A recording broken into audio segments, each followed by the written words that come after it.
Olá, bem-vindos a mais um vídeo aqui no canal Ricardo de Paris. Eu sou o Ricardo e hoje temos mais um capítulo do livro Pinóquio, de Carlo Collodi. Mas primeiro, curta o vídeo. E se for a primeira vez aqui, inscreva-se e acione o sininho para receber as notificações. Nós temos vídeo novo todos os dias, 19 horas. Já curtiu? Já se inscreveu? Já assinou o sininho? Então vamos para o capítulo 3. De volta à sua casa, Geppetto começa imediatamente a fabricar o seu boneco, que decide chamar de Pinóquio, as primeiras travessuras da marionete. Vamos começar. A casa de Geppetto era um quartinho térreo que pegava a luz apenas através do vão de uma escada. Os móveis não podiam ser mais simples. Uma cadeira ruim, uma cama pouco confortável e uma mesinha toda cheia de defeitos. Bem diferente da versão da Disney. Na parede do fundo, se via uma lareira com fogo aceso, mas o fogo era pintado, e ao lado do fogo tinha também pintado uma panela que fervia ardentemente, expelindo uma nuvem de vapor que parecia vapor de verdade. Também não tem esse detalhe no desenho da Disney. Logo que chegou em casa, Geppetto pegou as ferramentas e começou a esculpir e a fabricar seu boneco. Que nome lhe darei? Disse para si mesmo. Vou chamá-lo de Pinóquio. Esse nome lhe trará sorte. Conheci uma família inteira de Pinóquios. Pinóquio o pai, Pinóquia a mãe e Pinóquios as crianças.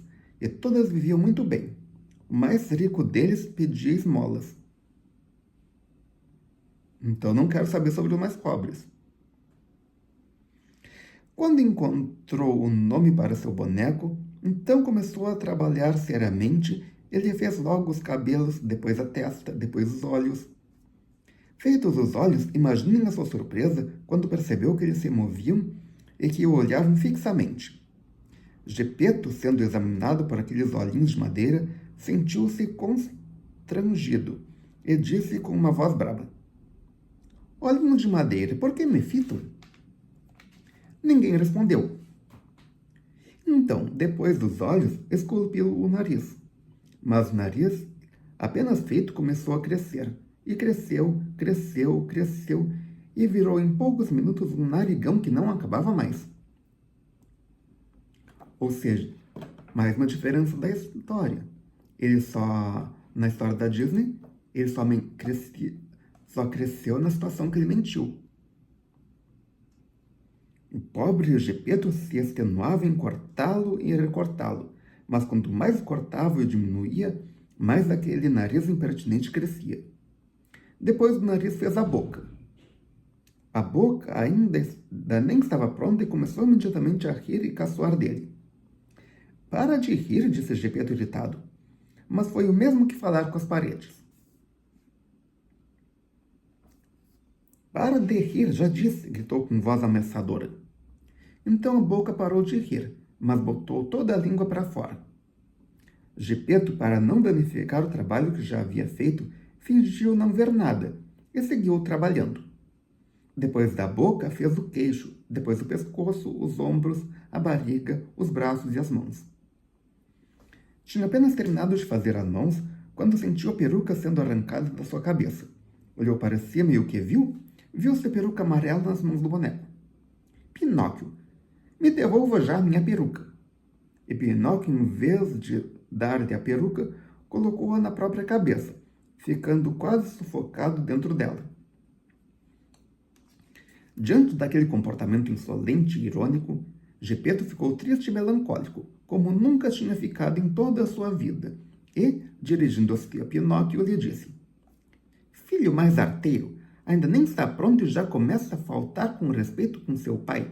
Isso é mal, meu menino, muito mal. E enxugou uma lágrima. Faltava ainda fazer as pernas e os pés. Quando Geppetto acabou de fazer dos pés, recebeu um pontapé na ponta do nariz. Eu mereço, disse então para si mesmo. Devia ter pensado nisso antes, agora é tarde. Logo depois pegou o boneco por debaixo dos braços e o colocou no chão sobre o piso do quarto para fazê-lo caminhar. Pinóquio tinha as pernas rígidas e não sabia se mover. e Gepeto conduzia pela mão para ensiná-lo a dar um passo depois do outro.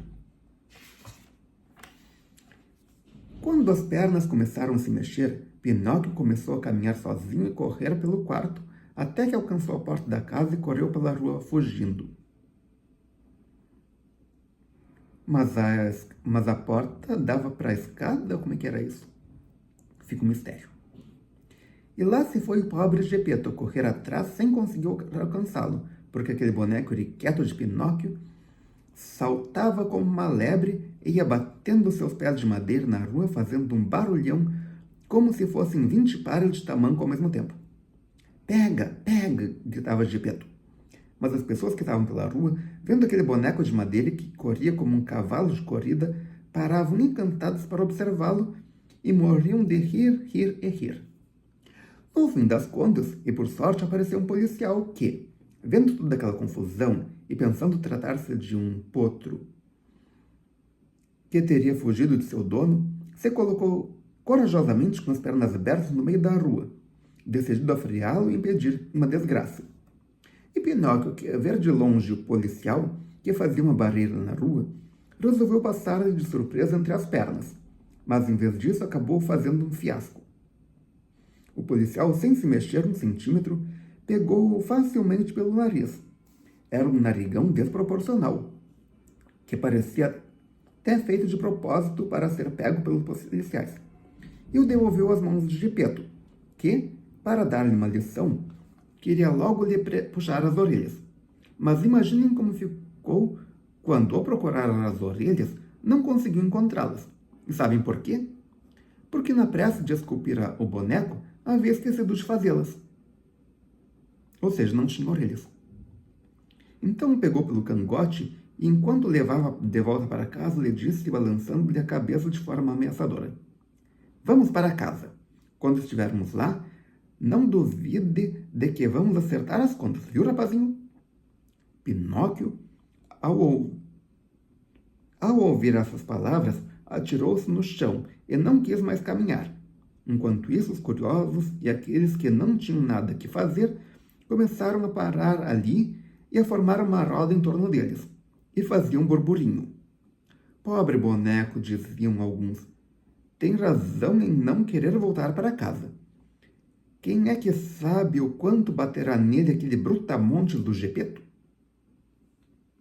E os outros acrescentavam maliciosamente: "Esse Gepeto parece um homem gentil, mas é um verdadeiro tirano com os meninos.